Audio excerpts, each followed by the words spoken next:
Max Verstappen started to attack the F1 fanbase? Well, no, not really, but I can understand why some people think that. On paper, this comment looks kind of mean and incendiary, almost to the point of gatekeeping, where Max is going, well, if you don't like what we're doing, then you're not a real fan. But does Max Verstappen have a point? So the Japanese Grand Prix this weekend, but he was asked in the press conference about this, and how he would like to say it was him. Honestly, I have zero interest in that. That's him talking about the situation in Singapore and fans actually celebrating him not winning.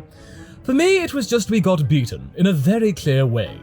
I don't think about what is good for Formula 1. I don't think it's necessarily bad what was happening to Formula 1 because we were just better than everyone else.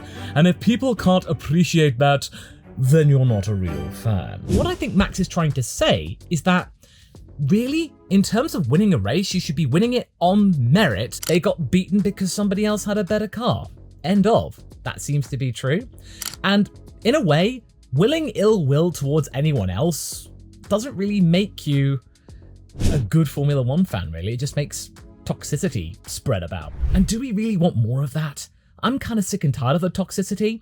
So this breath of fresh air away from Max Verstappen is kind of legit. I understand that a non-Red Bull car winning is pretty exciting, and we've not really seen that, well, since George Russell won in Brazil. It really does carry some weight, because I do try and say that in terms of being a Formula 1 fan, you have to really appreciate the moment. There are moments throughout the entirety of Formula 1 history where a particular car and driver dominates. Back in the late 80s, it was Ayrton Senna. He absolutely dominated, winning 3 titles. Nobody claimed that it was boring, but I think the main issue here that I think Max Verstappen maybe doesn't quite understand is that what we don't want to see as fans is a driver and car combination winning by over 20 seconds, maybe even 30 seconds. If Max Verstappen won the race, but second place was only maybe a couple of seconds behind, and then third place was a couple of seconds behind that,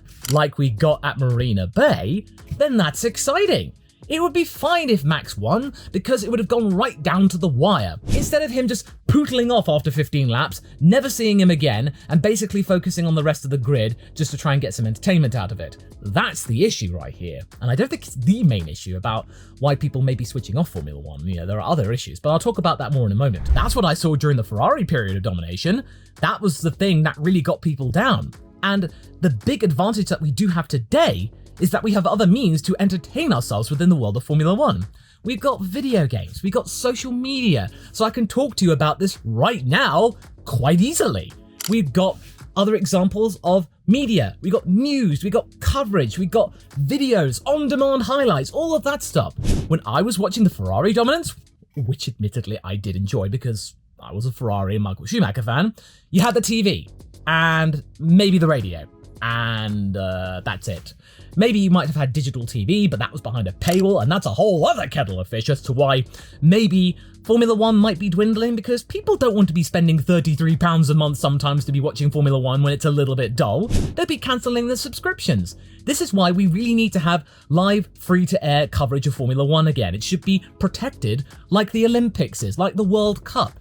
Everyone should get to see it, because it is the pinnacle of single-seater racing. Easy access. That's the main issue, I think. But going back to Max's point about wishing ill will and wishing other teams and drivers to win just for the sake of it, it's kind of going back to the whole period of Mercedes domination, because throughout the years, many people were trying to tell other teams to pull their finger out and find a way of beating Mercedes, which is what Red Bull kept being told back in 2019 and 2020 and 2021, that Max Verstappen should pull his finger out, Red Bull should give him a car that can win a title. And they did it. Now they're the ones being told, oh, you're winning too much, and no, this is not how it's supposed to go. Well, what were they told for the last few years? Pull your finger out and beat Mercedes, which is what they're doing quite handily.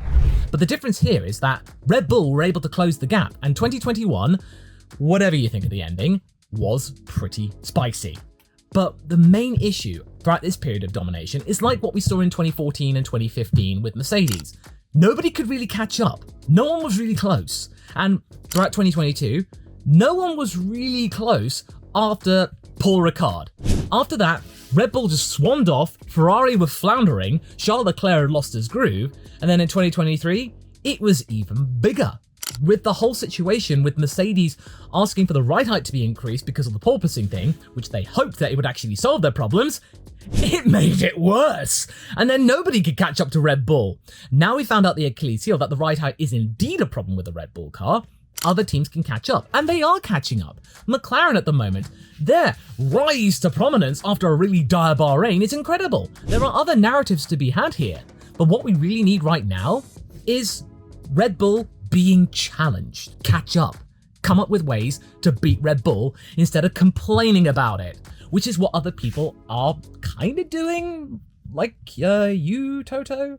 Gotta be admitting. Of course, Christian Horner has said many spicy things which have seemed petty, but that's just what sometimes the rival teams do. They get that for attention and highlights and headlines and all that and stuff. It just gets people excited. There's drama, there's excitement and action. But Toto, I honestly expected better from you. But yeah, I can't deny Max Verstappen's 10 victories in a row is remarkable. And I'm not a Max Verstappen fan. I've never really quite gelled with him, but 10 wins in a row, that is really impressive. And not even Michael Schumacher could do it, but he did come close. 2004, had he not crashed bizarrely in the tunnel at the Monaco Grand Prix, he would have won 13 races in a row at a time when you only had 17 races. That's bonkers. But hey, the records have got to say, Max did it in 10. There you go. He did it. That's something you should congratulate him for. People don't mind it every once in a while if a team beats the competition by 20 or 30 seconds. If it's just a couple of times, then it's like, wow, they really got their act together that time out. But when it comes to half the season or most of the season, that's the bit which grates people. So we want to have a little bit more competition. So the answer to everybody's problems, really, about the whole Red Bull situation is just catch up and beat Red Bull on merit. And it just so happens to not work on the day, like we saw in Singapore. It wasn't down to them having technical problems, it's just the car didn't work that day. That's the thing that should be lauded, that the other teams had better cars on that day. Carlos Sainz won because the Ferrari was really good at Singapore. And not to mention Carlos's strategies was just excellent. But needless to say, I still think that the Formula One fandom is growing still despite the Verstappen domination. People are complaining about it, but the viewing figures are improving. A Vegas race has actually been justified. Drive to Survive is still remaining strong. We're getting more and more younger people getting involved in the sport, which shows that it's not stopping the growth, it's just continuing to increase more and more and more. But I can understand why some of the grassroots fans are a little bit irritated that things are evolving, things are adapting. People don't like change. I don't like change, but you just got to adapt. Things change, fandoms evolve. Back 20 years ago, it was quite simple. You go and watch F1 on the TV, or you go and watch a race at a Grand Prix wherever you can. Nice and simple. You got to talk to people that were like-minded with you at the track, or maybe on message boards, and it was quite straightforward. Nowadays, you could get in contact with people everywhere. What is even a real fan, really? I think a real fan is somebody who appreciates the moment, the sport itself. Moments of domination, moments of the underdog getting the day, drama, all of that stuff. The entire widget, the entire package should be celebrated.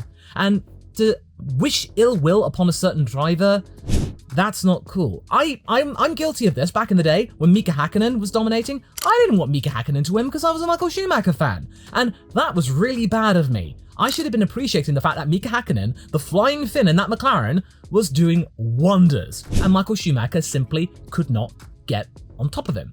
Not to mention he had bad luck, but that's part of the drama. That's part of the excitement. That's why the 1998 World Championship was so cool. That's why the 2000 Championship was so cool, because Hakkinen and Schumacher were so close in different cars, there was no big gap between them. They won on a day. 2003 World Championship, Raikkonen and Schumacher. That was really cool. All of the stuff throughout the years, there have been moments when that's the most exciting thing, when people are close. That's what should really be happening. That was the point of Max Verstappen's comments, is that people should be wanting to see a big battle and people winning on merit, not because it makes a nice change of scene. Catch Max napping. That's what you gotta do, instead of just going, oh, we can't catch Red Bull, oh no, it's so bad, oh, woe is me. Yes, you just got to take that negative energy and put it into something that you can do and try and solve it, or try and make the best of what you got. I know, I'm an F1, well, I would say armchair expert, but I'm more like a ladder expert, but that's just my 2 penneth. At the end of the day, Formula 1 should be a celebration of the driver and the car, and not to mention, it's a team sport, first and foremost. It's all about the team.